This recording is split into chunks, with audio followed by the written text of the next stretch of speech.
السلام علیکم پیارے دوستو، زلفی نالج لینڈ ورلڈ میں خوش آمدید۔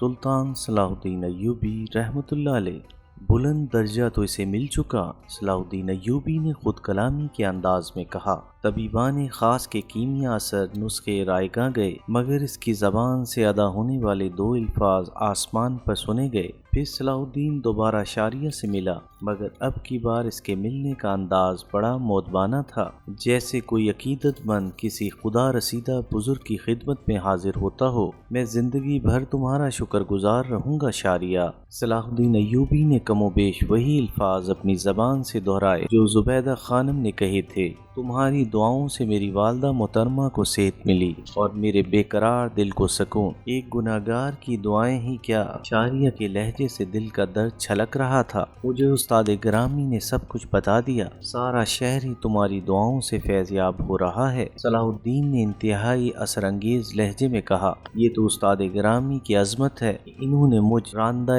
درگاہ کنیز کو اپنی بیٹی کا درجہ دیا۔ یک شاریہ کے لہجے میں تبدیلی آ گئی تھی۔ دعا تو وہ خود کرتے ہیں اور شہرت ہم ناکارہ لوگوں کی ہو جاتی ہے۔ یہ سب فریب نظر ہے یوسف، پھر بھی اگر تم میری دعاؤں کو مؤثر سمجھتے ہو تو یہ سمجھ لو کہ تمہیں سکون مل گیا اور میری ریاضت ٹھکانے لگ گئی۔ مجھے تمہاری صحت کی بربادی دیکھ کر بہت دکھ ہوا ہے شاریہ۔ یہ کہتے کہتے صلاح الدین کی آنکھوں سے نمی چھلکنے لگی تھی۔ اگر والد محترم سے عہد نہ کر چکا ہوتا تو میں تمہیں اس طرح تنہا نہ چھوڑتا۔ ہائے عہد ہی سب کچھ ہے یوسف۔ شاریہ پر ایک جذب کی سی کیفیت طاری تھی، جس نے عہد توڑا وہ کہیں کا نہیں رہا۔ مجاہد ہو کر میری تنہائی پر روتے ہو، تمہیں تو ملت کے غم میں اشبار ہونا چاہیے۔ شاریہ بے پناہ قوت برداشت کا مظاہرہ کر رہی تھی، جس یوسف کی ایک جھلک دیکھنے کے لیے وہ بے قرار رہتی تھی۔ آج وہی یوسف اس کے سامنے بیٹھا تھا اور وہ اسے نظر انداز کر رہی تھی۔ اب میرے لیے تنہائی اور محفل میں کوئی فرق نہیں، غربتیں اور فاصلے سب برابر ہیں، وصال و فراق دونوں یکساں ہیں۔ اب تم جاؤ، باہر کچھ ضرورت مند خواتین کھڑی ہیں۔ صلاح الدین ایوبی شاریہ کی گفتگو سن کر حیران رہ گیا۔ وہ کچھ اور باتیں کرنا چاہتا تھا، مگر شاریہ نے اسے دوبارہ ٹوک دیا۔ دیکھو یوسف، تم مجھے زیادہ پریشان مت کرو، میں بہت تھک گئی ہوں۔ اس ایک جملے میں شاریہ کی زندگی کا تمام کر پوشیدہ تھا۔ صلاح الدین اس کی مجبوریوں کو سمجھتے ہوئے اٹھ کھڑا ہوا۔ شاریہ نے اسے آخری نصیحت کرتے ہوئے کہا، یوسف، تمہاری منزل بہت دور ہے، اتنی دور کہ تم ان فاصلوں کا اندازہ بھی نہیں کر سکتے۔ پیچھے مڑ کر مت دیکھنا، یہ سب راستے کا پتھر ہیں۔ صلاح الدین ایوبی چلا گیا۔ شاریہ رخصت کرنے کے لیے دروازے تک آئی اور پھر اس نے اندر سے دروازہ بند کر لیا۔ صلاح الدین کے جاتے ہی شاریہ زار و قطار رونے لگی۔ اس کے دونوں ہاتھ دراز تھے اور وہ گریہ زاری کے انداز میں دعا کر رہی تھی، اے اللہ، جب میں تیری بندگی کا اقرار کر چکی تو یہ درمیان میں دوسرا کون ہے؟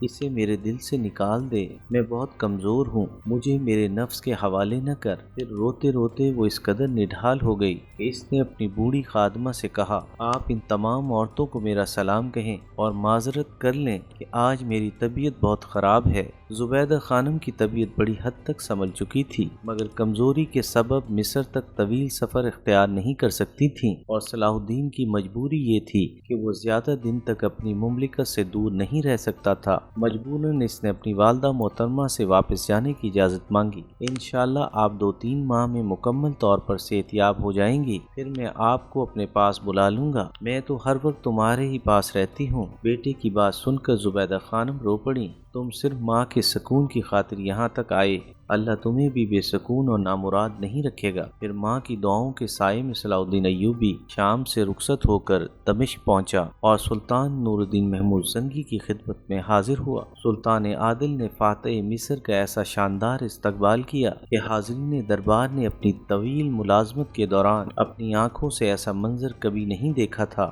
سلطان نور الدین محمود زنگی نے قصر خلافت کے دروازے پر صلاح الدین ایوبی کو خوش آمدید کہا اور جوش جذبات میں بے اختیار صلاح الدین کی کشادہ پیشانی کو بوسہ دیا۔ مرحبا میرے مجاہد، مرحبا۔ سلطان نور الدین کی آواز اتنی بلند تھی کہ اطراف کی فضا گونج اٹھی۔ پھر سلطان عادل صلاح الدین ایوبی کے کاندھے پر ہاتھ رکھے، اسے دربار تک لائے اور اپنے برابر بٹھایا۔ اس وقت دربار میں سلطان نور الدین محمود زنگی کے بڑے بڑے امراء اور رشتہ دار موجود تھے۔ انہیں سلطان عادل کی طرف سے صلاح الدین کی یہ پذیرائی بہت گراں گزری۔ پھر تنہائی ملتے ہی ان تمام امراء نے دبے لہجے میں سلطان عادل سے شکایت کی، اس نوجوان کے مقابلے میں ہم آپ کی نواشات اور توجہات کے زیادہ مستحق ہیں۔ وہ کس طرح؟ سلطان نور الدین محمود زنگی نے ان شاکی امراء سے سوال کیا۔ ہماری خدمات صلاح الدین سے کئی زیادہ ہیں۔ ایک امیر نے جو سلطان نور الدین محمود زنگی کا قریبی عزیز تھا، کسی قدر غرور کے لہجے میں کہا،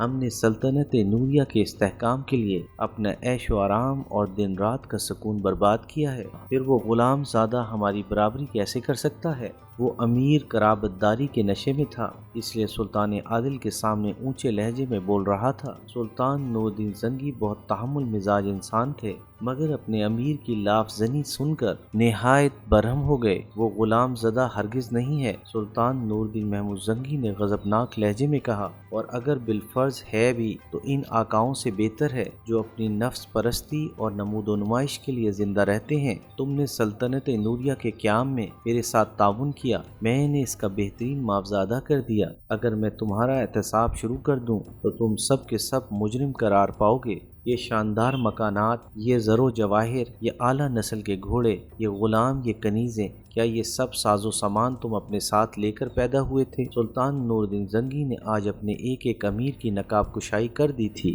سلطان عادل کے بگڑے ہوئے تیور دیکھ کر تمام امراء کے چہروں پر خوف کی پرچھائیاں لرزنے لگیں اور ان کے سر ندامت سے خم ہو گئے۔ تم صلاح الدین ایوبی کے برابر کھڑے ہونے کے بھی قابل نہیں ہو۔ سلطان عادل کا لہجہ بددستور غضبناک تھا۔ وہ مرد مجاہد ہے، میرا خواب، میری امیدوں کا مرکز۔ حق تعالیٰ نے اسے امین بنایا ہے۔ اس نے مصری خزانے کے سارے نوادر اور خلیفہ بغداد اور میری خدمت میں بھیج دیے، باقی دولت سپاہیوں اور محتاجوں میں تقسیم کر دی۔ وہ مصر کا درویش وزیر اعظم ہے، اور وہ بھی عین عالم شباب میں۔ حق تعالیٰ اس کی درویشی میں اضافہ کرے۔ آخر تمام امراء اس مجلس خاص سے اٹھ کر چلے گئے، مگر اس طرح کہ ان کے چہرے فک تھے اور گردنیں جھکی ہوئی تھیں۔ پھر دوسرے دن سلطان نور الدین زنگی صلاح الدین ایوبی کو اپنے مخصوص کمرے میں لے گئے۔ یہ وہی کمرہ تھا جس میں سلطان عادل نے ایک انتہائی خوبصورت ممبر رکھا تھا۔ اس ممبر کی تیاری پر ہزاروں دینار خرچ ہوئے تھے۔ سلطان نور الدین محمود نے حلب اور دمشق کے ماہر صناؤں کو طلب کر کے کہا تھا، اپنا سارا ہنراس ممبر کے نقش و نگار بنانے پر ختم کر دو،